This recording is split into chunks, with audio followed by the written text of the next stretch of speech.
शिव शिव शंभो, जय महाकाल जय महाकाली, श्री शिवाय नमस्तुभ्यम।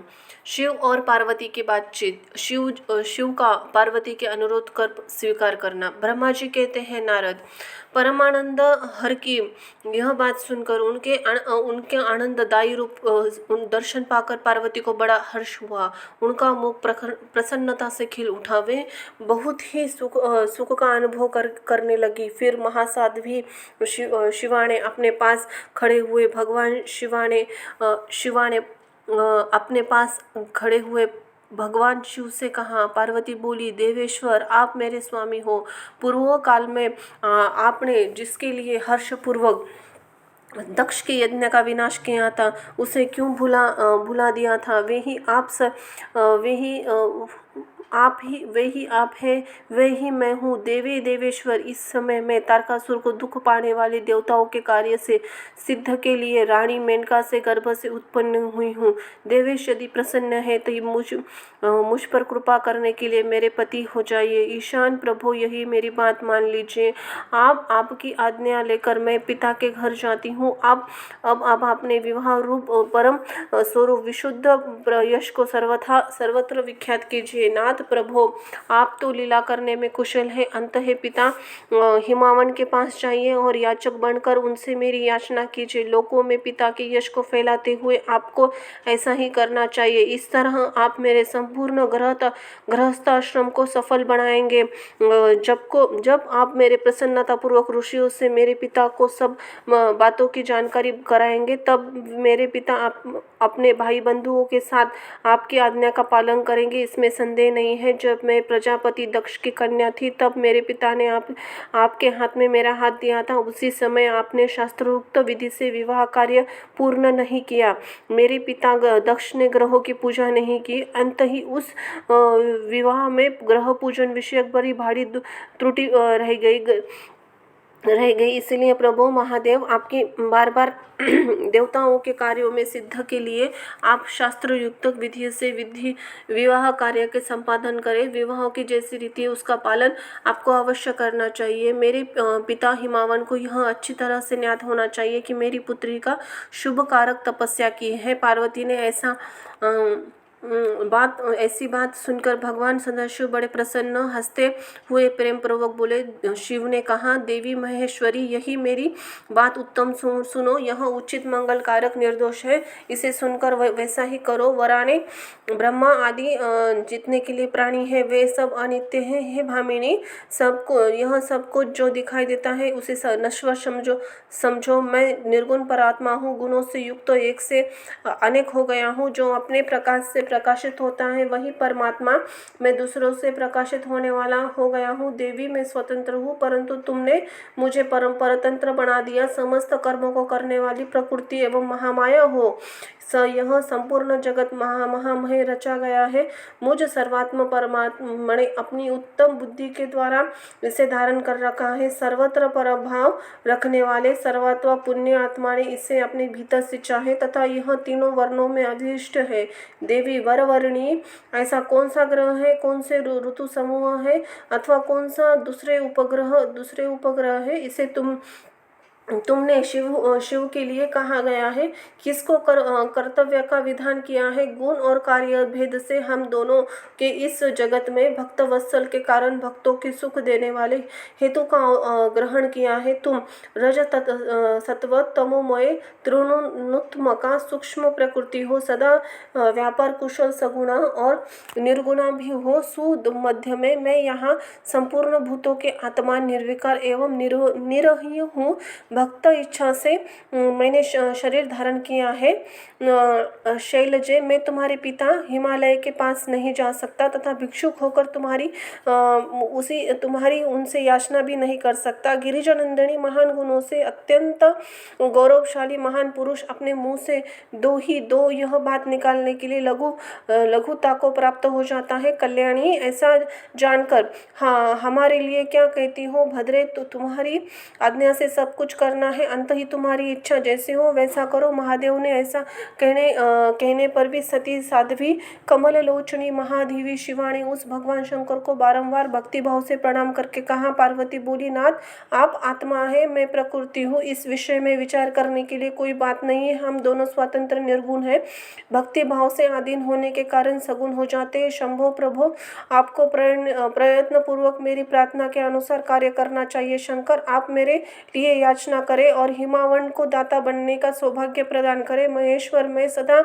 आपकी भक्ता हूँ, अंत ही मुझ पर कृपा कीजिए। नाथ, सदा सर्वथा सदा जन्म जन्म में मैं आपकी पत्नी हूँ। आप परब्रह्म परमात्मा है, निर्गुण प्रकृति से परे है, निर्विकार निर्विह स्वतंत्र परमेश्वर है तथा भक्तों के उद्धार में संलग्न हो सुगुण हो जाते हैं, सर्वात्मा होकर भी लीला विहारी बन जाते हैं, क्योंकि आप ही नाना प्रकार की लीलाएं करने में कुशल है। महादेव महेश्वर, मैं सब प्रकार से आपको जानती हूँ, सर्वज्ञ, अब बहुत कहने से क्या लाभ, मुझ पर दया कीजिए। नाथ, महान अद्भुत लीला करने के आपके सुयोग्य विस्तार कीजिए, जैसे गाकर लोग अनायास भवसागर को पार हो जाए। ब्रह्मा जी कहते हैं, नारद, ऐसा कहकर गिरिजानी ने बारंबार प्रणाम किया। मस्तक झुकाकर हाथ जोड़कर वे चुप खड़ी हो गई। उन्होंने ऐसा कहने पर महात्मा महेश्वर ने लोक लीला का अनुसरण करके लिए वैसा ही करना स्वीकार किया। पार्वती जी ने कहा, जो कुछ कहा था उनमें से प्रसन्नता पूर्वक करने के लिए उद्यत होकर वे हंसने लगे। तदनंतर हर्ष भरे से हुए शंभु अंतर्धान हो गए, कैलाश को चले गए। उस समय कालिकी का विरह से उनका चित्त उन्हीं की ओर खिंचा था। कैलाश जाकर परमानंद निमग्न हुए महेश्वर ने अपने नंदी गणों के सारा वृत्तांत सुनाया। वे भैरव आदि गण सब समाचार सुनकर अत्यंत सुखी हो गए, महान उत्सव करने लगे। नारद, उसी समय महामंगल होने लगे, सबके दुख नष्ट हो गए तथा रुद्रों को भी संपूर्ण आनंद प्राप्त हुआ। बोलो हर हर हर हर शिव शिव शंभो। पार्वती का पिता के घर में सत्कार, महादेव जी का नट लीला का चमत्कार, उनका मेनका आदि पार्वती को मांगना और माता पिता के इनकार करने पर अंतर्धान हो जाना। ब्रह्मा जी कहते हैं, नारद, भगवान शंकर ने अपने स्थान को चले जाने पर सखियों सहित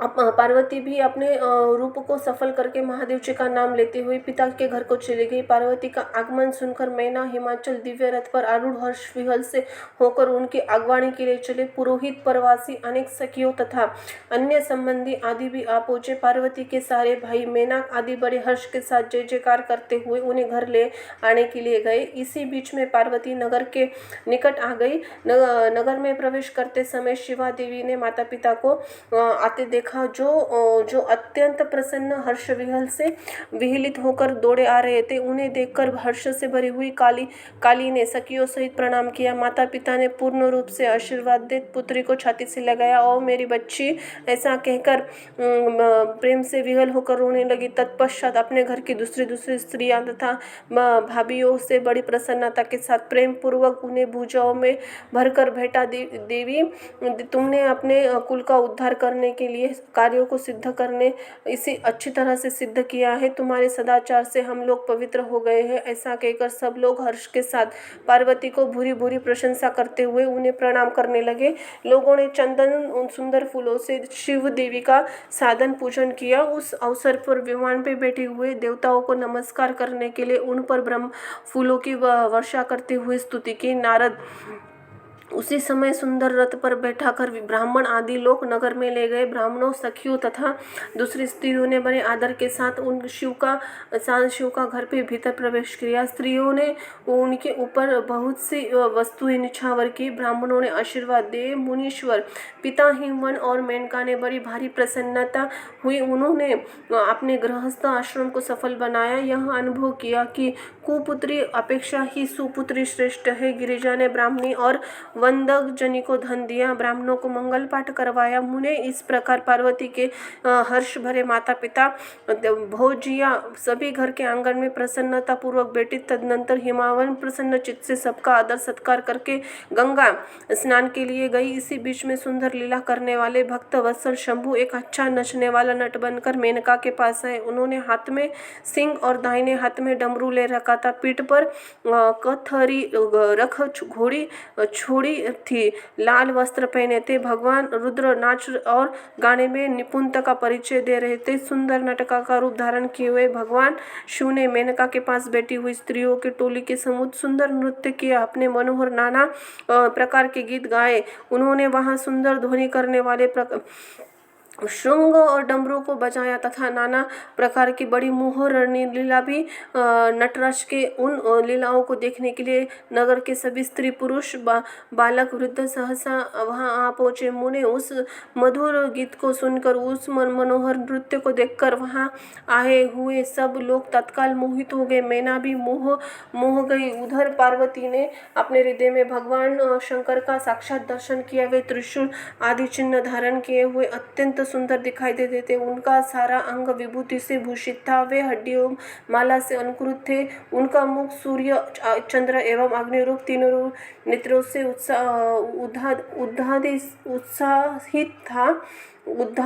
उद्भासित था।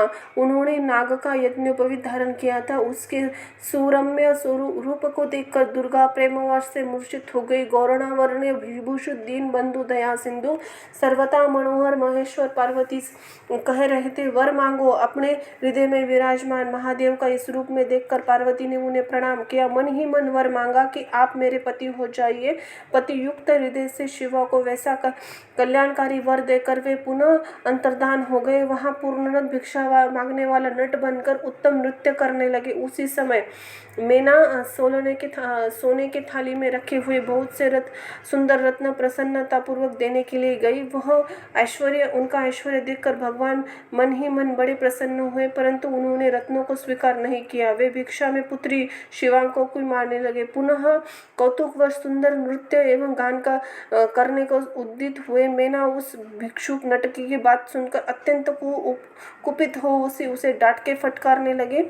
इनमें मन में से बाहर निकाल देने की इच्छा हुई। इसी बीच गिरिराज हिमावन ने गंगा जी से नहाकर लौट आए। उन्होंने अपने सामने नराकर भिक्षु को आंगन में खड़ा देखा। मेनका के मुख से सारी बातें सुनकर उनको भी क्रोध हुआ। उन्होंने अपने सेवका को आज्ञा दी, इस नट को बाहर निकाल दो। मुनि श्रेष्ठ, वे नटराज विशालकाय अग्नि के भांति अपने उत्तम तेज से प्रज्वलित हो रहे हैं। उन्हें छूना भी कठिन था, इसीलिए कोई भी उन्हें बाहर निकाल नहीं सका। तात फिर तो नाना प्रकार की लीलाओं में विशारद उन भिक्षु शिरोमणि शैलराज ने अपना अत्यंत प्रभाव दिखना आरंभ किया। हिमालय ने देखा। भिक्षु ने वहां तत्काल ही भगवान विष्णु का रूप धारण कर लिया और उनके मस्तक हिमावन ने देखा। भिक्षु ने वहां तत्काल ही भगवान विष्णु का रूप धारण कर लिया। उन्होंने मस्तक पर किराट, कानों में कुंडल और शरीर पर पीत वस्त्र शोभा दे रहे। उन्होंने चार भुजाएं हिमावन के पूज के समय गिरधारधारी श्री हरि को जो पुष्प चढ़ाए थे उन सब उन्होंने भिक्षु के सामने मस्तक पर रखे थे। तत्पश्चात गिरिराज राज ने उन भिक्षु शिरोमणि जगत सृष्टा चतुर्मुख ब्रह्मा जी के रूप में देखा। उन्होंने शरीर का वर्ण लाल था। वे वैदिक सूक्त का पाठ कर रहे थे। तदनंतर शैलराज ने उस कौतुककारी नटराज को एक क्षण में देखा। जगत के नेत्र रूप सूर्य के आकार के देखा। तात इसके समय वे महान अद्भुत रूप में दिखाई दिए। उसके समय देवी पार्वती भी थी। वे उत्तम तेज से संपन्न रमणीय रूप से धीरे धीरे हंस रहे थे। फिर केवल तेजमय रूप में दृष्टिगोचर हुआ। उनका वह स्वरूप निराकार, निरंजन, उपाधि शून्य, निर्भय एवं अत्यंत अद्भुत था। इसी प्रकार हिमावन ने बहुत रूप देखे। इससे उन्हें बड़ा विस्मय हुआ। तुरंत ही परमानंद में निमग्न हो गए। तदनंतर सुंदर लीला करने वाले उन भिक्षु शिरोमणि हिमावन मैना से दुर्गाओं को के भिक्षुक रूप में मांगा। कोई वस्तु ग्रहण नहीं की, परंतु शिवांग की माया से मोहित होने के कारण शैलराज ने उनकी प्रार्थना को भी स्वीकार नहीं किया। फिर भी भिक्षु ने कोई वस्तु नहीं ली। वे वहां से अंतर्धान हो गए। तब मैना शैलराज को उत्तम ज्ञान हुआ। वे सोचने लगे, भगवान शिव हमें अपनी माया से छलकर अपने स्थानों को चले गए। यह विचार कर उन दोनों की भगवान शिव में परम भक्ति हुई, जो महान मोक्ष की प्राप्ति करने वाली, दिव्य तथा आनंद को प्रदान करने वाली है। बोलो शिव हर हर हर हर शिव शंभो। ओम नमः शिवाय। देवताओं के अनुरुद्ध वैष्णव ब्राह्मण के वेश में शिव जी का हिमावन के घर जाना और शिव नंदी का निंदा करने पर पार्वती का विवाह उनके साथ न करने को कहना। ब्रह्मा जी कहते हैं, नारद, मैना और महेश और हिमावन की भगवान शिव के प्रति उच्च कोटि की अनन्य भक्ति देख इंद्र और अन्य देवता परस्पर खींचने लगे। तदनंतर गुरु बृहस्पति ब्रह्मा जी की सम्मति के अनुसार सभी मुख्य देवताओं के शिवांग के पास जाकर उनको प्रणाम किया। वे हाथ जोड़कर उनको स्तुति करने लगे। देवता बोले, देव देव महादेव, करुणा निगाह शंकर, हम आपकी शरण में आए हैं, कृपा कीजिए। आपको नमस्कार है स्वामी, आप भक्त वत्सल होने के कारण सदा भक्तों के कार्य सिद्ध करती है, दिनों के उद्धार करने वाले दया के सिंधु है तथा भक्तों के विपत्तियों से छुड़ाने वाले। इस प्रकार महेश्वर की स्तुति इंद्र सहित संपूर्ण देवताओं, मैना और हिमावन की अनन्य शिव भक्तियों के विषयों में सारी बात आदर पूर्वक बताई। देवताओं के यह बात सुनकर महेश्वर ने उनकी प्रार्थना स्वीकार कर ली। हंसते हुए उन्हें आश्वासन देकर विदा किया। तब सब देवता अपना कार्य सिद्ध हुआ मानकर भगवान सदाशिव की प्रशंसा करते हुए शीघ्र ही अपने घर को लौटकर प्रसन्नतापूर्वक अनुभव करने लगे। तदनंतर भक्त वत्सल महेश्वर शंभु, भगवान शंभु जो माया के स्वामी और निर्विकार चित्त से शैलराज के यहाँ गए। उसी समय गिरिराज भगवान सभा भवन में बंधुवर से घिरे पार्वती सह प्रसन्नता पूर्वक बैठे। इसी अवसर पर सदा शिवा ने पदार्पण किया। हाथ में दंड, छत्र और शरीर पर दिव्य वस्त्र, ललाट में उज्ज्वल तिलक, एक हाथ में स्फटिक की माला, गले में शालिग्राम धारण किए भक्ति पूर्वक हरिनाम का जप कर रहे थे। उन्हें देखकर साधु वेशधारी ब्राह्मण जान पड़ते थे। उन्होंने आया देख सह परिवार हिमावन के उठकर खड़े हो गए। उन्होंने अपूर्व अतिथि देवताओं को भूमंडल पर दंड के समान पड़कर भक्ति भाव से साष्टांग प्रणाम किया। देवी पार्वती ब्राह्मण रूपधारी प्राणेश्वर शिव को पहचान गई थी। अंत ही उन्होंने सभी मस्तक झुकाया, मन ही मन प्रसन्नता के साथ स्तुति करने लगे। ब्राह्मण रूपधारी शिव ने सबको प्रेम पूर्वक आशीर्वाद दिया, किंतु शिवांग को सबसे मनोवांछित शुभादि प्रदान किया। शैलधिराज हिमावन ने बड़े आदर से उन्हें मधुरपर्क पूजन सामग्री भेंट ब्राह्मण ने प्रसन्नतापूर्वक साथ ग्रहण किया। तत्पश्चात गिरिश्रेष्ठ हिमावल ने उनका कुशल समाचार पूछा। मुने अत्यंत प्रतिपूर्वक उन द्वाराज की विधिवत पूजा करके शालिग्राम पूछा, आप कौन है? तब ब्राह्मण शिरोमणि गिरिराज ने कहा, आदर पूर्वक कहा। वे श्रेष्ठ ब्राह्मण बोले, गिरिराज, मैं तो उत्तम विद्वान वैष्णव ब्राह्मण हूँ, ज्योतिष का विषय का आश्रय लेकर भूतल पर भ्रमण करता हूँ। मन के समान मेरी गति है, जो सर्वत्र जानने में समर्थ और सर्वत्र दी शक्ति से सर्वज्ञ पराक्रमी शुद्ध आत्मा दया सिंधु विकार नाशक हूँ। मुझे ज्ञात हुआ है तुम अपनी इस लक्ष्मी सरखी सुंदरी रूप वाली दिव्य सुलक्षणा अपनी पुत्री को आश्रय रहित असंग कुरूप गुणोहीन महादेव जी के हाथ में देना चाहती हो। वे रुद्र देवता मरघटे में वास करते हैं, शरीर में सांप लिपटे रहते हैं, योग साधते फिरते हैं। उनके पास पहनने के लिए वस्त्र भी नहीं है, वे तो नंग धड़ंग घूमते हैं, आभूषणकारी जगह सर्प धारक करते हैं। उनका नाम आज तक किसी को ज्ञात नहीं, उनके कुल का नाम आज तक किसी को ज्ञात नहीं हुआ। वे कुपात्र कुशील है, स्वभावी विरह से दूर है, सारे शरीर में भस्म लगाए रमते हैं, क्रोधी अविवेकी है। उनकी कोई व्यवस्था कितनी है ये किसी को ज्ञात नहीं है। वे असंख्य कुसहित जटा का भोज सदा ही सिर पर धारण किए रहते हैं। वे भले बुरे सबको आश्रय देने भ्रमणशील नागहारधारी विश्व कुमार्ग पारायण सदा हट पूर्वक वैदिक मार्ग का त्याग करने वाले हैं। ऐसे अयोग्य वर को आपके बेटे से ब्याहना चाहते हो? अचल राज, अवश्य ही आपका विचार मंगलदायक नहीं है। नारायण कुल में उत्पन्न ज्ञान योगी श्रेष्ठ गिरिराज, मेरे कथन को मर्म समझो। तुमने जिस पात्र को ढूंढ रखा है वह योग्य नहीं है, उसके हाथ में पार्वती का हाथ देना दिया जाए। शैलराज तुम ही देखो, उनके बड़े भाई बंधु नहीं है, तुम तो बड़े बड़े रत्नों के खान हो। उनके हाथ में घर में भूजी भांग भी नहीं है, वे सर्वथा निर्धन है। गिरिराज तुम शीघ्र ही अपने भाई बंधु से, मैना देवी से, सभी बेटाओं से, पंडितों से भी प्रयत्न पूर्वक पूछ लो, किंतु पार्वती से न पूछना, क्योंकि उन्हें शिव के गुण दोष की पारख नहीं है। ब्रह्मा जी कहते हैं, नारद ने ऐसा कहकर, वे ब्राह्मण देवता नाना प्रकार की लीलाएं करने वाले शांत स्वरूप शिव ही थे। शीघ्र खा पीकर आनंद पूर्वक वहां से अपने घर को चल दिए। बोलो हर हर हर हर शिव शिव शंभो, ओम नमः शिवाय।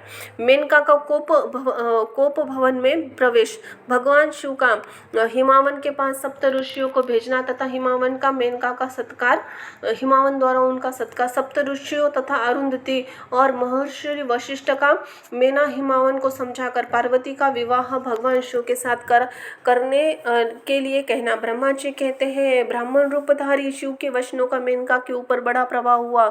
उन्होंने दुख होकर पति से पूछा, गिरिराज, इन वैष्णव ब्राह्मण ने शिव जी की निंदा की है। उसे सुनकर मेरा मन अत्यंत और से खिल उठा, विरक्त हो गया। शैलेश्वर रुद्र के मैं इस शील और नाम से भी कुसंगित है। मैं उस सुलक्षणा पुत्री कभी नहीं दूंगी। यदि मेरी बात नहीं मानोगे तो मैं निसंदेह मर जाऊंगी। अभी इस घर को छोड़ दूंगी अथवा विष खा लूंगी। पार्वती के गले में फांसी लगाकर गहन वन में चली जाऊंगी, अन्यथा उसे महासागर में डुबा दूंगी, किंतु अपनी बेटी रुद्र के गले में नहीं मरूंगी। ऐसा कहकर मैना कोप भवन में चली गई। अपने हार को फेंक कर रोती हुई धरती पे लौट गई। इधर भगवान शिव को इतना बात का पता लग गया। तब उन्होंने अरुंधति सहित सप्तऋषि को बुलाया। मैना के पास जाकर उन्होंने समझाने की आज्ञा दी। शिव जी का आदेश प्राप्त कर भगवान शिव को नमस्कार करके वे दिव्य ऋषि आकाश मार्ग से स्नान को चले गए, जहाँ हिमावन की नगरी थी। उस दिव्य नगरी को देखकर महर्षि को बड़ा विस्मय हुआ।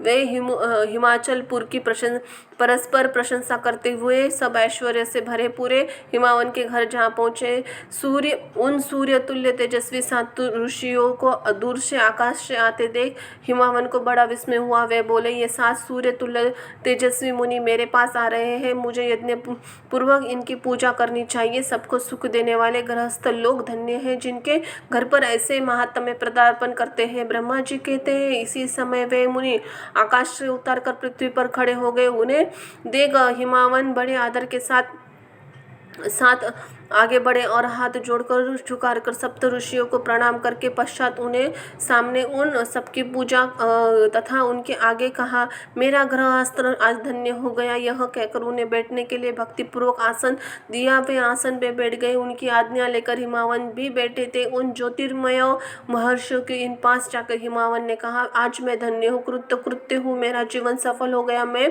लोक में बहुत तीर्थों के भांति दर्शनीय बन गया, क्योंकि आप विष्णु रूपी महात्मा मेरे घर पधारे हैं। आप लोग पूर्ण काम हैं, हम दिनों के घरों में आपका क्या काम हो सकता है। तथापि आप मुझे सेवक के योग्य कोई कार्य है तो कृपा पूर्वक आवश्यक है, उसे पूर्ण करने में मेरा जीवन सफल हो जाएगा। ऋषि बोले, शैलराज, भगवान शिव के जगत पिता कहा गया है, शिवा जगत माता मानी गई है। तुम्हें महात्मा शंकर को अपनी कन्या देनी चाहिए। हिमालय ऐसा करने तुम्हारा जन्म सफल हो जाएगा तथा तुम जगत गुरु पूज्य हो जाएंगे, इसमें संशय नहीं है। मुनीश्वर सप्त ऋषियों का यह वचन सुनकर हिमावल ने दोनों हाथ जोड़ के उन्हें प्रणाम किया करके कहा। हिमालय बोले, महान सप्त ऋषियों, आप लोगों ने जो बात कही है उसे शिवा की इच्छा से मैंने पहले से ही मान रखा था, किंतु प्रभो, एक दिनों वैष्णव धर्मी ब्राह्मण ने आकर भगवान शिव के प्रति प्रसन्नता पूर्वक बहुत उल्टी बात बताई है। तभी से शिवांगी की माता ज्ञान भ्रष्ट हो गया है। वे बेटी का विवाह उस रुद्र से कभी नहीं करना चाहती। ब्राह्मणों ने बड़ा ही भारी हट्ट करके मैले वस्त्र बहन कोपन भवन में चली गई है और उसे समझाने पर भी वे नहीं समझ रही है। मैं भी उस वैष्णव ब्राह्मण की बात से सुनकर ज्ञान भ्रष्ट हो गया हूँ। आप सच कहता हूँ, भिक्षु रूपधारी महेश्वर को बेटी देनी मेरी इच्छा नहीं रही है। ब्रह्मा जी कहते हैं, नारद, मुनियों के बीच में बैठे हुए शैलराज शिव की माया से मोहित उपरोक्त बात कहकर चुप हो गए। तब सभी सप्त ऋषियों ने शिव की माया की प्रशंसा करके मेनका के पास अरुंधति को भेजा। पति की आज्ञा पाकर ज्ञानदायिनी अरुंधति तुरंत ही उसके घर में गई जहाँ मैना और पार्वती थी। जाकर उन्होंने देखा कि मैना शोक से आकुल होकर पृथ्वी पर पड़ी है। तब उन साध्वी देवी ने सावधानी के साथ मधुर एवं हितकर बात करी। अरुंधति बोली, साध्वी रानी मेनके, उठो, मैं अरुंधति तुम्हारे घर में आई हूँ तथा दयालु सप्तऋषि पधारते हैं। अरुंधति का स्वर सुनकर मेनका शीघ्र उठी और लक्ष्मी जैसी तेजस्विनी उन पति देवता देवी के चरणों में सर रखकर बोली। मैना ने कहा, अहो, हम पुण्य जन्मा जीवों का आज किस पुण्य फल का प्राप्त हुआ है। हमारे घर में जगत श्रेष्ठा ब्रह्मा जी की पुत्र वधु महर्षि वशिष्ठ की देवी पधारी है। हे देवी, आप किस लिए आई हैं, कृपया मुझे बताइए। मेरी पुत्री आपके दासी के समान है, आज आप हम पर कृपा कीजिए। मेनका ने ऐसा कहने पर साध्वी अरुंधति ने उसको बहुत अच्छी तरह से समझाया बुझाया और अपने साथ ले आई। प्रसन्नतापूर्वक स्थान पर आई जहाँ सप्त ऋषि विद्यमान थे। सप्त ऋषि की बात चित्त में बड़े निपुण थे। उन सब भगवान शिव के युगल चरणाविंदों का स्मरण करके शैलराज को समझाना आरंभ किया। ऋषि बोले, शैलेंद्र, हमारा शुभ कारक वचन सुनो। तुम पार्वती का विवाह शिव के साथ कर दो। संहार करता रुद्रेश्वर शुरवर हो जाए। शंभु सर्वेश्वर है, वे किसी याचना नहीं करते। स्वयं ब्रह्मा जी ने तारकासुर का विनाश के लिए एक वीर पुत्र उत्पन्न करने के उद्देश्य उन्होंने भगवान शिव से प्रार्थना की थी कि वे विवाह कर ले। भगवान शंकर तो योगे शिरोमणि है, वे विवाह के लिए उत्सुक नहीं है। केवल ब्रह्मा जी की आज्ञा से ही वे महादेव तुम्हारी कन्या का पानी ग्रहण करेंगे। तुम्हारी पुत्री ने जब तपस्या की थी उस समय उसके सामने विवाह की प्रतिज्ञा कर ली थी। इसी दो कारणों से वे योगीराज शिव विवाह करेंगे। ऋषियों की यह बात सुनकर हिमालय हंस पड़े, कुछ भयभीत और विनय पूर्वक बोले। हिमालय ने कहा, मैं शिव के पास कोई राजोचित सामग्री नहीं देखता हूँ। उनका न घर है, न ऐश्वर्य, न कोई स्वजन बंधुभाव नहीं। मैं अत्यंत निर्लिप्त योगिनी अपनी बेटी देना नहीं चाहता। आप लोग वेद विधाता ब्रह्मा जी के पुत्र हैं। अंत ही आप निश्चित करके विचार कीजिए। जो पिता काम से मोह से, भय से अथवा लोभ से किसी अयोग्य वर के हाथ में अपनी कन्या दे देता है, वह मरने के बाद नरक लोक में जाता है। अंत ही मैं स्वेच्छा से भगवान शूलपाणी को अपनी कन्या नहीं दूंगा। महर्षि, जो उचित विधान हो आप लोग कीजिए। मुनीश्वर नारद हिमाचल के उस वचन को सुनकर बातचीत करने में निपुण महर्षि वशिष्ठ ने उनसे कहा। वशिष्ठ जी बोले, शैलेश्वर, मेरी बात सुनो, यह सर्वथा तुम्हारे लिए हितकारक है, धर्म के अनुकूल, सत्य और इहलोक परलोक में सुखदायक है। शैलराज, लोक तथा वेदों में 3 लोकों के वचन उपलब्ध होते हैं। शास्त्रज्ञ पुरुष अपने निर्मल ज्ञान दृष्टि से उन प्रकार के वचनों को जानता है और तो एक वह प्रिय वचन है जो तत्काल सुनने में बड़ा सुंदर प्रिय लगता है, परंतु उसके पीछे वह असत्य अहितकारी सिद्ध होता है। ऐसा वचन बुद्धिमानी शत्रु कहता है, उसे कभी हित नहीं होता। वह दूसरा है जो आरंभ में अच्छा नहीं लगता, उसे सुनकर अप्रसन्नता होती है, परंतु परिणाम में वह सुख देने वाला होता है। इस तरह का वचन कहकर दयालु, धर्मराशील, बांधव जन कर्तव्य का बोध कराता है। तीसरी श्रेणी का वचन वह सुनते ही आपको अमृत के समान मीठा लगता है, सब कामों के सुख देने वाला होता है, तो सत्य ही उसका सार है, इसीलिए वह हितकारी हुआ करता है। ऐसे वचन सबके श्रेष्ठ और सबके अभिष्ट है। शैलराज, इसी तरह नीति में 3 प्रकार के वचन कहे गए हैं। तीनों में से तुम्हें कौन सा वचन अभिष्ट है, बताओ। मैं तुम्हारे लिए कैसा वचन कहूँ। भगवान शंकर संपूर्ण देवताओं के स्वामी हैं, उनके पास बाह्य संपत्ति नहीं है। इसका कारण उनका चित्त एकमात्र ज्ञान सागर में मग्न रहता है, जो आनंद स्वरूप सबके ईश्वर है। लौकिक और बाह्य लौकिक क्या इच्छा होगी। गृहस्थ पुरुष राज्य संपत्ति देने से सुशोभित होने वाली अपनी पुत्री देता है। क्योंकि किसी दीन दुखियों को कन्या देते से पिता कन्या घाती होता है, उसे कन्याओं के वध का पाप लगता है। कौन जानता है भगवान शंकर दुखी है। कुबेर जिनके किंकर है, जो अपनी भ्रम भंग की लीला से संसार की सृष्टि संसार करने में समर्थ है, जिन्हें गुनाहित परमात्मा प्रकृति से परमेश्वर कहा गया है, सृष्टि का पालन संहार करने में त्रिवेद मूर्ति ब्रह्मा विष्णु और हर नाम धारण करती है, उन्हें कौन सा निर्धन अथवा दुख सहा है। ब्रह्मलोक में निवास करने वाले ब्रह्मा, क्षीर सागर में रहने वाले विष्णु तथा कैलाश वासी हर, ये सब हम की विभूतियां हैं। शिव से प्रकट हुई प्रगति अंश से तीनों प्रकार की मूर्तियों का धारण करती है। जगत में लीला शक्ति से प्रेरित हो वह अपने कलाओं से बहुत सा रूप धारण करती है। समस्त वाड्मय में अधिधात्री देवी वाणी अपने रूप से प्रकट हुई और उन्होंने स्वरूप रूपिणी लक्ष्मी वृक्ष स्थल से उद्भूत हुई है तथा शिवा ने देवलोक का से एकत्र हुई तेज से अपने आप को प्रकट किया था। संपूर्ण दानवों का वध करके देवलोक के स्वर्ग की लक्ष्मी प्रदान की थी। देवी शिवा कालांतर में दक्ष की पत्नी के उदर से जन्म लेती सती नाम से प्रसिद्ध हुई और हर के उन्होंने पति के रूप में प्राप्त किया। दक्ष ने स्वयं ही भगवान शिव को अपनी पुत्री दी थी। सती ने पति की निंदा सुनकर योग बल से अपने शरीर को त्याग दिया था। वे कल्याणकारी सती अब तुम्हारी वीर्य और मेनका के गर्भ से प्रकट हुई है। शैलराज ये शिवा जन्मान की शिव की पत्नी होती है। प्रत्येक कल्प में बुद्धि रूपा शिव का इंद्रियों द्वारा श्रेष्ठ माता होती है। ये सदा ही सिद्धिदायिनी सिद्ध रूपिणी भगवान हर के चिंता भस्म के रूप के अस्थि चूर्ण को स्वयं ही प्रेम पूर्वक अंगों में धारण करती। अंत है गिरिराज, तुम सेवा से अपनी मंगलदायी कन्या को भगवान के हाथ में दे दो। तुम यदि नहीं दोगे तो स्वयं ही पिता प्रियतम के स्थान में चली जाएगी। देवेश्वर शिव तुम्हारी पुत्री का अनंत क्लेश देखकर ब्राह्मण रूप के इसी तपस्या के स्थान आए थे। इसके साथ विवाह करने की प्रतिज्ञा करके आश्वासन देकर उन्होंने आश्वासनों को लौट गए थे। गिरे पार्वती के प्रार्थना से शंभु ने तुम्हारे पास आकर इसकी याचना की। तुम दोनों ने शिव भक्ति में मन लगाकर याचनाओं को स्वीकार कर ली था। गिरीश्वर बताओ किस कारण से तुम्हारी बुद्धि विपरीत हो गई है। भगवान शिव ने प्रार्थनाओं से प्रभावित होकर हम ऋषियों को अरुंधति के पास भेजा है। हम तुम्हें यह शिक्षा देते हैं तुम पार्वती को रुद्र के हाथ में दे दो। गिरे ऐसा करने पर तुम्हें महान आनंद प्राप्त होगा।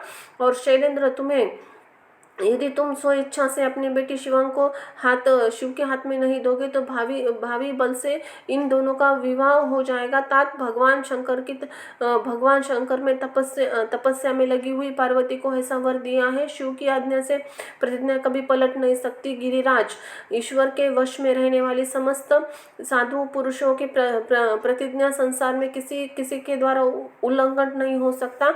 फिर साक्षात ईश्वर की प्रतिज्ञा के लिए तो क्या कहना ही तो क्या।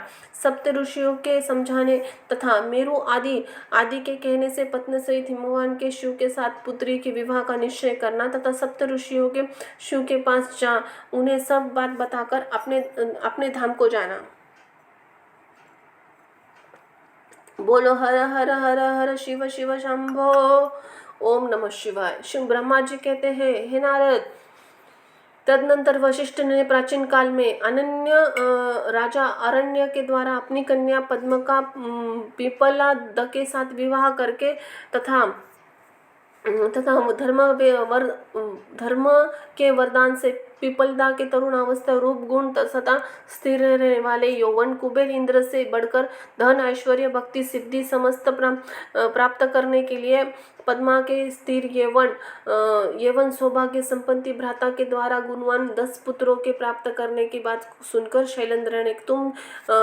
शैलेंद्र ने तुम मेरे कथन को सार तत्व को समझाकर अपनी पुत्री पार्वती के साथ महादेव जी के हाथ में दे दो और मैना सहित तुम्हारे मन में जो जो कुरेश है उसे त्याग दो।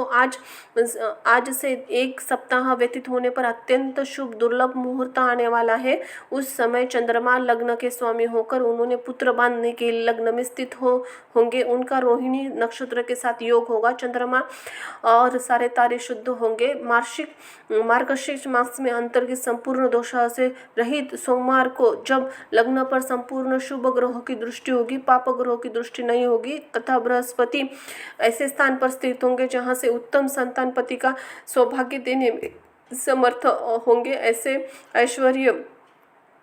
ऐसे मुहूर्त में तुम अपनी कन्या मूल वृत्ति ईश्वरी जगदम्बा पार्वती को जगत पिता भगवान शिव के हाथ में देकर कृतार्थ हो जाओ। ऐसा कहकर ज्ञान शिरोमणि मुनिवर वशिष्ठ नाना प्रकार की लीला करने वाले भगवान शिव का स्मरण करते हुए चुप हो गए। वशिष्ठ की बात सुनकर सेवकों पत्नी सहित गिरिराज हिमालय विस्मित हुए। दूसरे पर्वतों को बोले। हिमालय ने कहा, गिरिराज, मेरु, सह्य, गंधमादन, मंदिराचल, मैनाक, विंध्याचल आदि पर्वतेश्वर, आप सब लोग मेरी बात सुनो। वशिष्ठ ऐसी बात कह रहे हैं, आप मुझे क्या करना चाहिए इस बात का विचार करना है। आप लोग मन से सबको निर्णय बताऊंगा, ठीक वैसा समझे वैसा ही करें। हिमाचल की बात सुनकर सुमेरु आदि पर्वत भली भांति निर्णय करके उसे प्रसन्नता पूर्वक बोले। पार्वती ने कहा, महाभाग, इस समय विचार करने से क्या लाभ, जैसा ऋषि लोग कहते हैं उसके अनुसार ही करना चाहिए। वास्तव में यह कन्या देवताओं के कार्य सिद्ध करने के लिए उत्पन्न हुई है।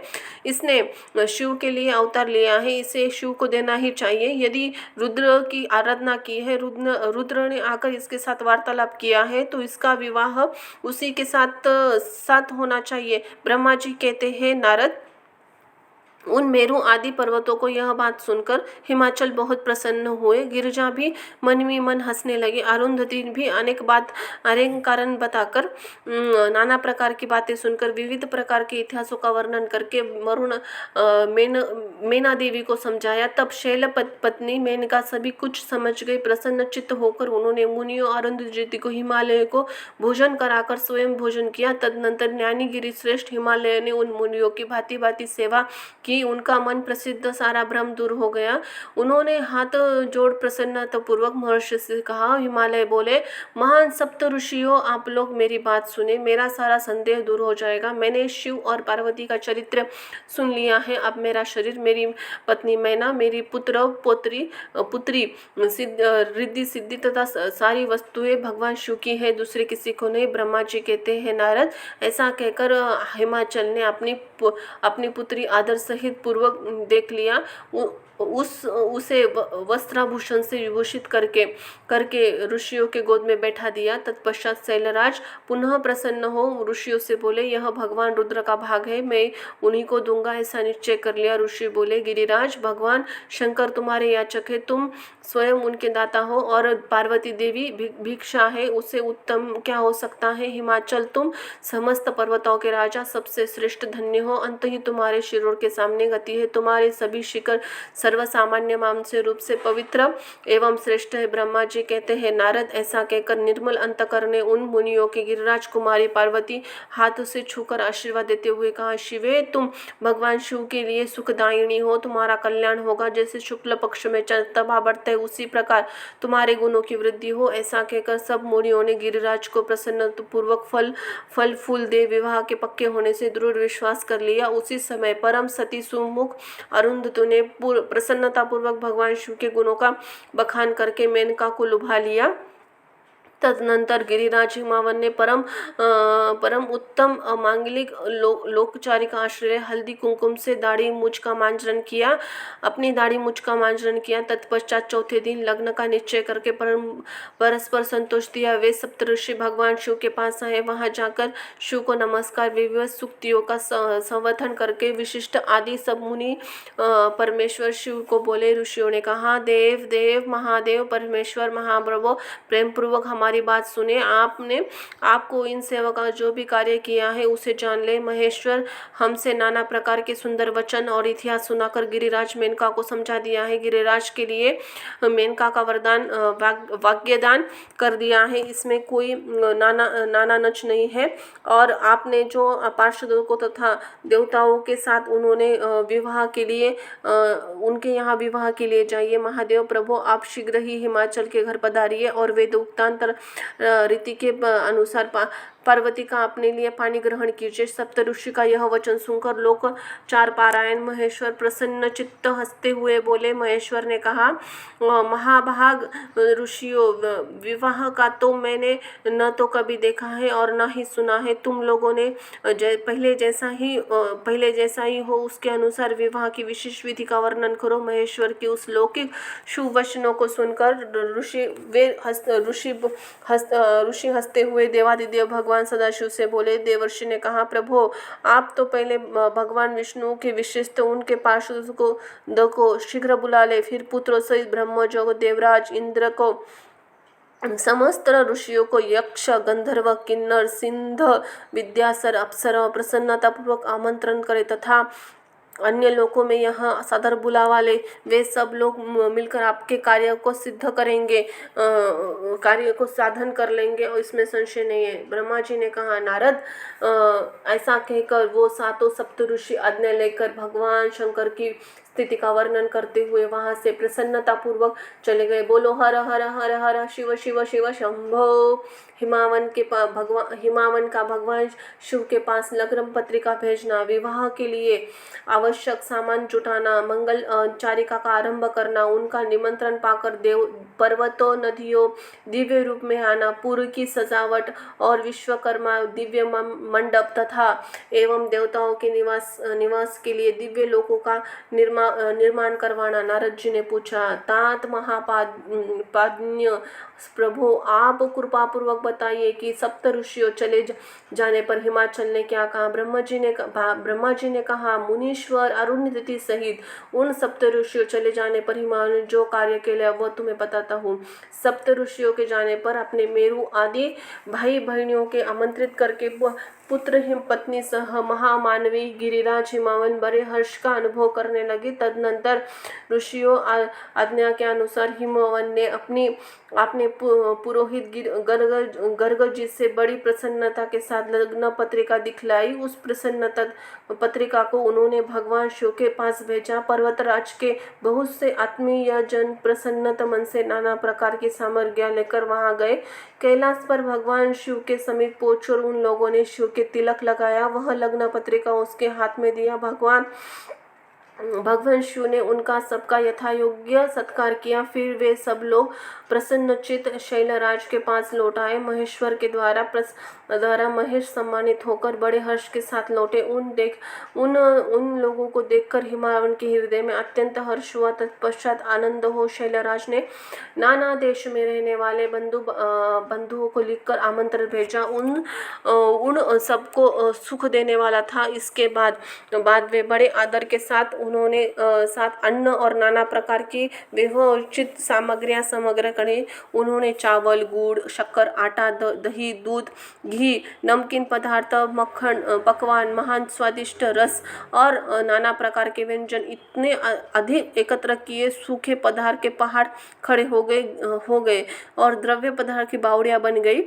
शिव पार्षदों ने देवताओं के हित के लिए हितकर नाना प्रकार की वस्तुएं, भांति भांति के बहुमूल्य वस्त्र, आकर तप कर शुद्ध किए हुए सुवर्ण रंजित विभिन्न प्रकार के मणिरत्न इनका तथा अन्य उपयोगी द्रव्य का विधि पूर्वक संग्रह करके गिरिराज ने मंगलकारी दिनों में मांगलिक कृत्य आरंभ किया।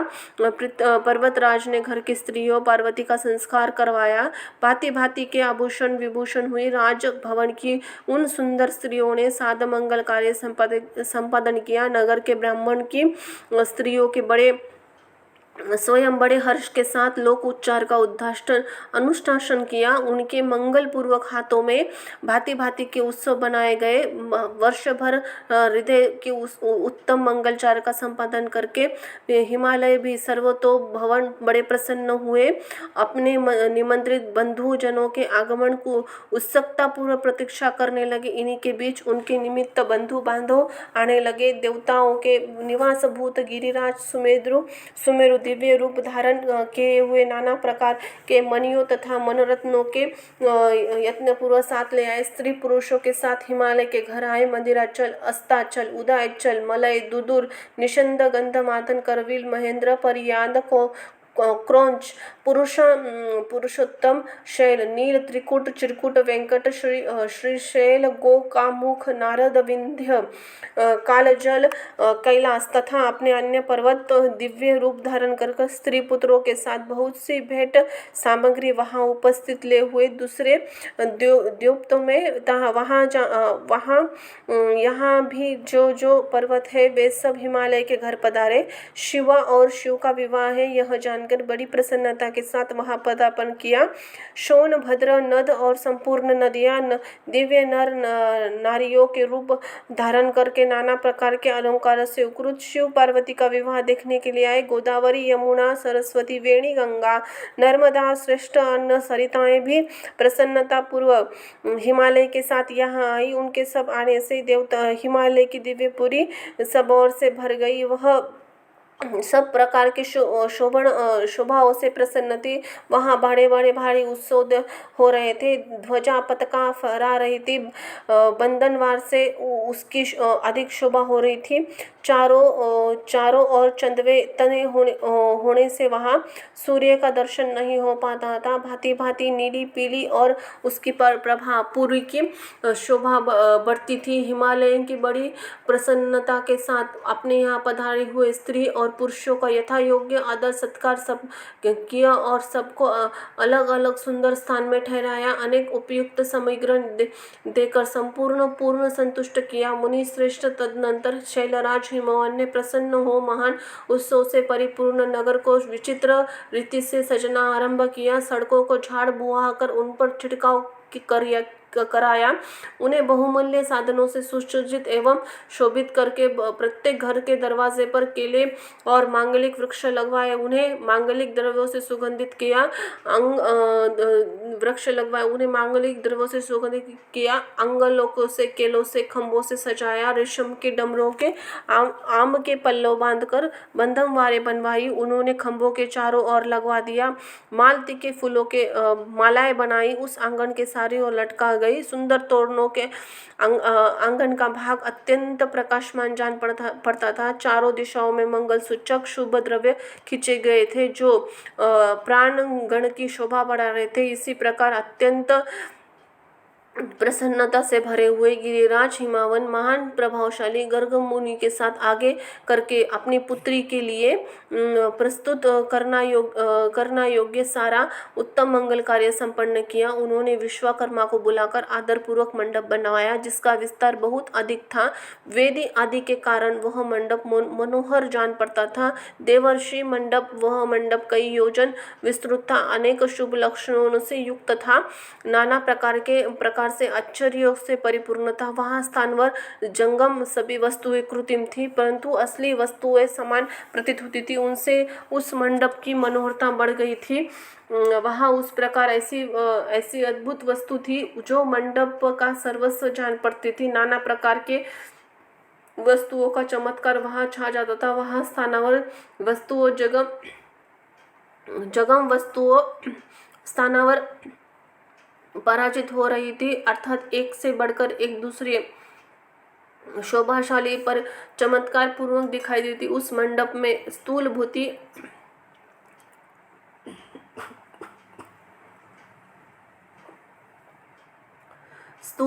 भूमि जल से पराजित हो रही थी। अर्थात चतुर से चतुर मनुष्य भी यही नहीं जान पड़ते थे कि इसमें जल कहाँ से जल है और कहाँ स्थल। कृत्रिम सिंह बनते थे और कहीं सारों की पंक्तियां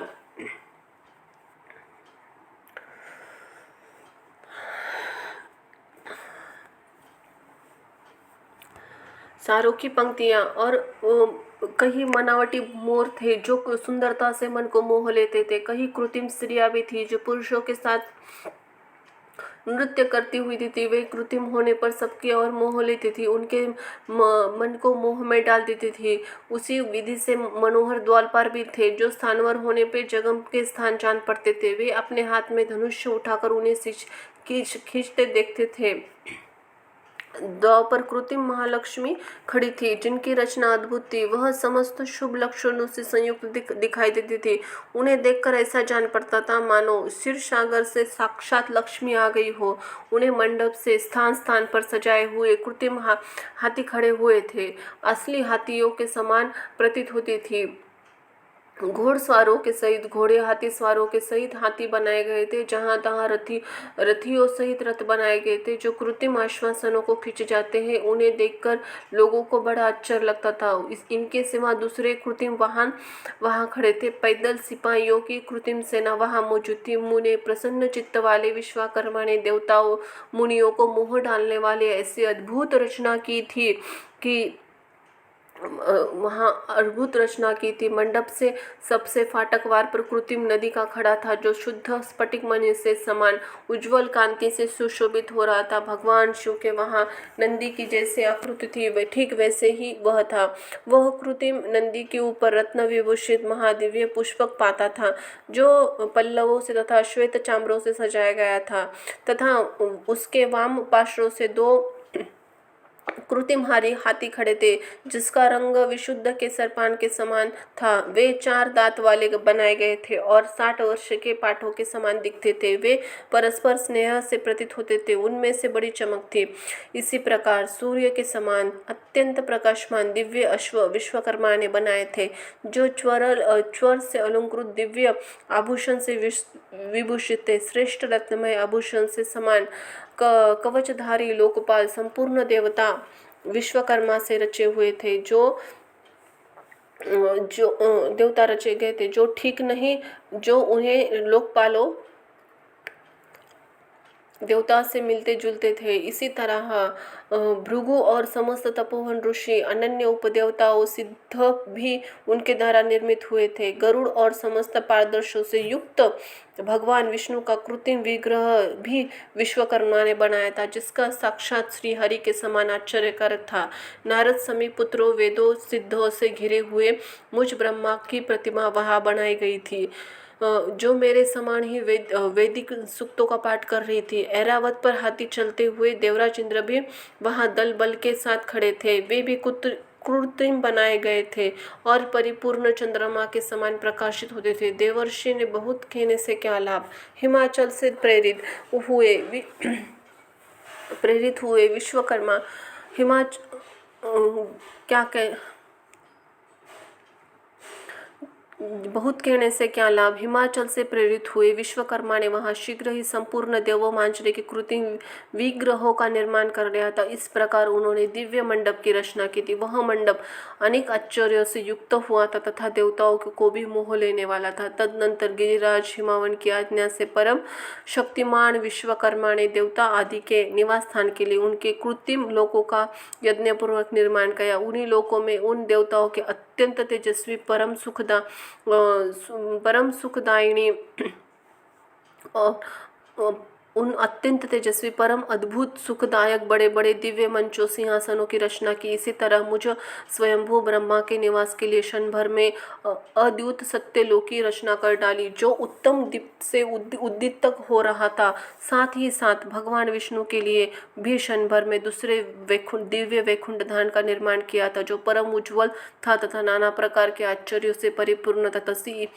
इसी तरह विश्वकर्मा ने देवराज इंद्र के लिए भी दिव्य अद्भुत एवं उत्तम समस्त ऐश्वर्यों से परिग्रह की रचना की थी। अन्य लोकपालों के लिए भी वह प्रसन्नता पूर्वक बड़े सुंदर दिव्य एवं सुंदर अद्भुत भवन बनाए। फिर क्रमशः समस्त देवताओं के लिए भी उन्होंने क्रमशः विचित्र ग्रहों का निर्माण किया। परम बुद्धिमान विश्वकर्मा को भगवान शंकर का महान वर प्राप्त था, इसलिए उन्होंने शिव के लिए संतोष के लिए क्षण भर में इन वस्तुओं की रचना कर डाली। तदनंतर उसी भगवान शंकर उन्होंने एक शोभाशाली ग्रह का निर्माण किया। शिव के चिन्ह से युक्त शिव लोकवर्ती दिव्य भवन के समान अनुपम था। श्रेष्ठ देवताओं ने उसकी भूरी भूरी प्रशंसा की थी। वह परम उज्ज्वल महान प्रभापुंज से उदासित और उत्तम अद्भुत था। विश्वकर्मा ने भगवान शिव के लिए प्रसन्नता के लिए ऐसी रचना की जो उज्ज्वल होने के साथ ही साक्षात महादेव जी को आश्चर्य डालने वाली थी। इसी प्रकार यह लौकिक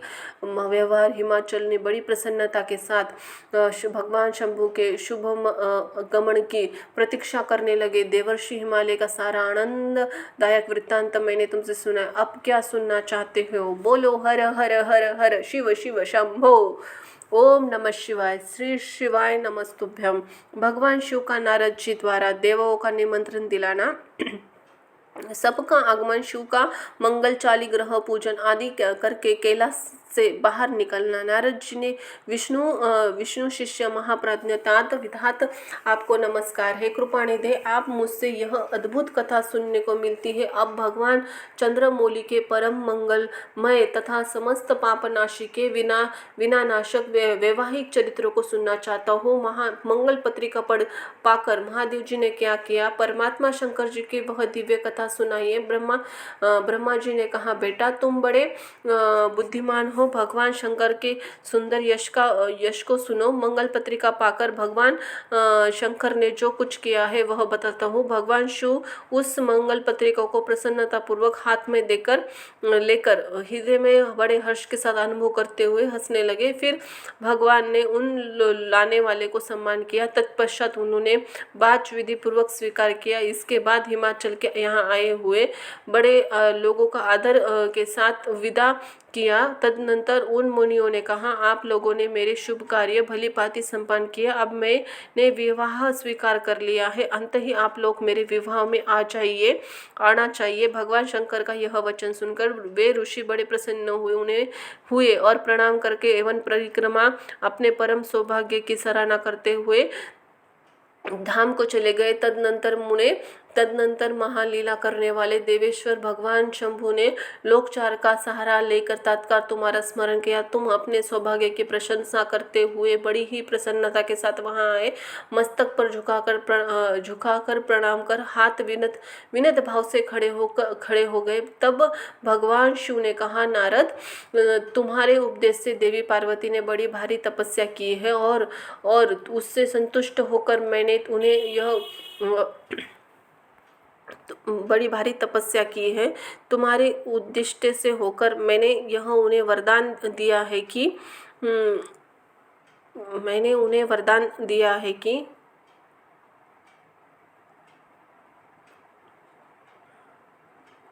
ओम नमः शिवाय, ओम नमः शिवाय, ओम नमः शिवाय।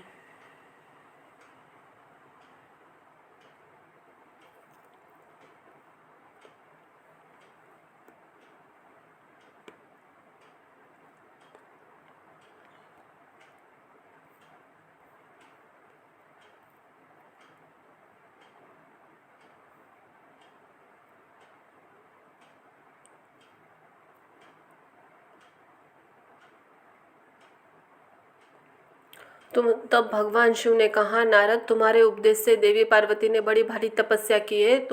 उससे संतुष्ट होकर मैंने तुम्हारे वर दिया। पति रूप से तुम्हारा पानी ग्रहण करूंगा। पार्वती ताकि भक्ति देखकर मैं उनसे वश में हो गया हूँ, इसीलिए उनके साथ विवाह करूंगा। सप्तऋषि लग्न का साधन और शोधन कर दिया है। आज से 7वें दिन मेरा विवाह होगा।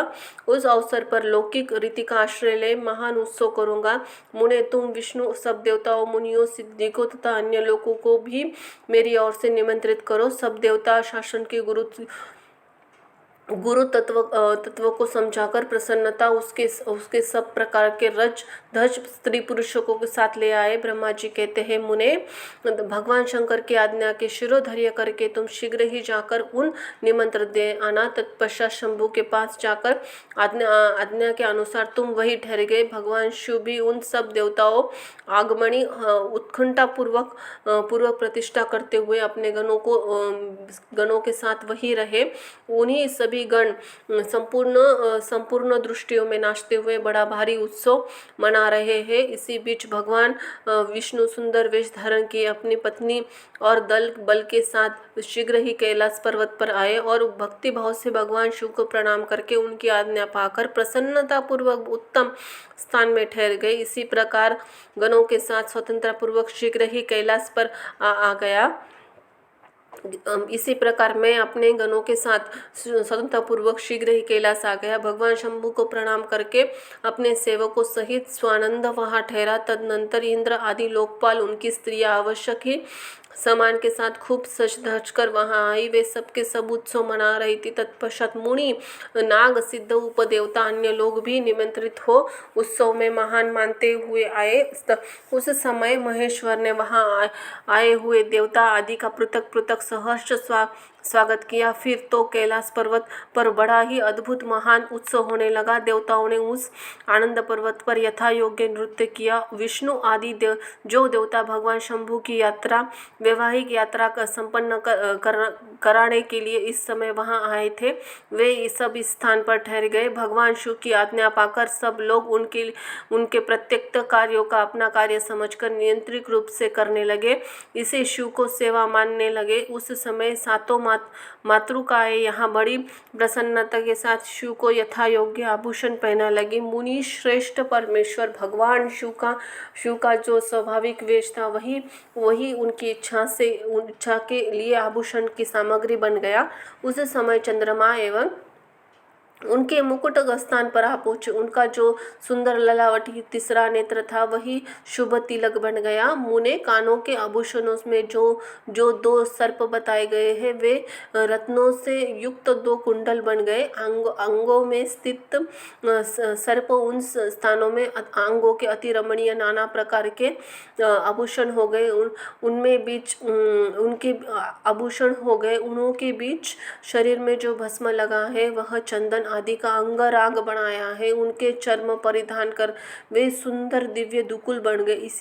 इस प्रकार इनका रूप इतना सुंदर हो गया, इनका वर्णन करना कठिन है। साक्षात ईश्वर ही थे। उनका पूरा ऐश्वर्य प्राप्त कर लिया। तदनंतर समस्त देवता यक्ष दानव नाग पक्षी अप्सरा महर्षिगण मिलकर भगवान शिव के समीप गए और उत्सव मनाते हुए प्रसन्नता पूर्वक बोले, महादेव महेश्वर, आप महादेव भी गिरिजा को ब्याह लेने के लिए हम लोग साथ चलिए, हम पर कृपा कीजिए। तत्पश्चात विज्ञान से प्रसन्न वाले भगवान शिव ने भगवान विष्णु ने भगवान शंकर को भक्ति भाव से प्रसन्न उपयुक्त होकर प्रस्ताव के अनुरूप बात कही। भगवान विष्णु बोले, भक्त शरणागत वत्सल देव महादेव प्रभु, आप अपने भक्तजनों का कार्य सिद्ध करने वाले, अंत ही मेरा एक निवेदन सुनिए। कल्याणकारी शंभो ग्रह सुक्तो विधि के अनुसार गिरिजा कुमारी पार्वती पति के साथ अपने विवाह का कार्य कराइए। अपने विवाह का कार्य आपके द्वारा विवाह की विधिता संपन्न होने पर वही लोक में विख्यात हो जाएगी। अंतःनाथ, आप कुल धर्म के अनुसार प्रेम पूर्वक मंडस्थान और नंदी मुख श्राद्ध कराइए तथा तीनों लोकों में उसका यश का विस्तार कीजिए। ब्रह्मा जी कहते हैं, नारद, भगवान विष्णु के ऐसा कहने पर लोक चार पारायण परमेश्वर शंभु ने सब विधि पूर्वक कार्य किया। उन्होंने सारा अभ्युदायक कार्य करने के लिए मुझे अधिकार दिया था। अंत ही वहाँ मुनियों के साथ ले मैंने आदर और प्रसन्नता के साथ सब कार्य संपन्न किया। महामुने उस समय कश्यप, अत्रि, वशिष्ठ, गौतम, भगुरी, गुरु, कव्व, बृहस्पति, शक्ति, जबदागिनी, परमेश्वर, मार्कंडेय, शिलापाग, अरुणपाल, अकृत, श्रम, उपमन्यु, भरद्वाज, अकृतवर्ण और पिपालवाद, कुनिश, कौशल्य तथा शिष्यों सहित व्यास, ये दूसरे बहुत से ऋषि अपने जो भगवान शिव के समीप गए थे, मेरी प्रेरणा से विधि पूर्वक वहाँ अमृत्यदायी कर्म करने लगे। वे सब के सब वेदा के पारंगत थे। अंत ही वेदोक्त विधि से वैवाहिक मंगलाचार करके ऋग्वेद, यजुर्वेद और सामवेद की विविध उत्तम सूक्तों द्वारा महेश्वर की रक्षा करने लगे। उन सब ऋषियों ने बड़ी प्रसन्नता के साथ बहुत मंगल कार्य कराए। मेरी और शंभू की प्रेरणा से उन्होंने विघ्नों की शांति के लिए प्रतिपूर्वक ग्रहों के समस्त मंडलवर्ती देवता का पूजन किया। वह लौकिक वैदिक कर्म यथोचित रीति से करने से भगवान शिव संतुष्ट हुए। उन्होंने प्रसन्नता पूर्वक ब्राह्मणों को प्रणाम किया। तदनंतर वे सर्वेश्वर महादेव देवताओं ब्राह्मणों के आगे गिरिश्रेष्ठ आगे करके गिरिश्रेष्ठ कैलाश से हर्षपूर्वक निकले। कैलाश से बाहर देवताओं ब्राह्मणों के साथ भगवान शंभु जो नाना प्रकार की लीलाएं करने वाले हैं सात नदन खड़े हो गए। उसी समय वहाँ महेश्वर संतोष के लिए देवता आदि मिलने के लिए बड़ा उत्सव मनाया और बाजे बजने लगे। बोलो हर हर हर हर शिव शिव शंभो, जय हो महाकाल, जय महाकाली, आदि शक्ति उदय उदय।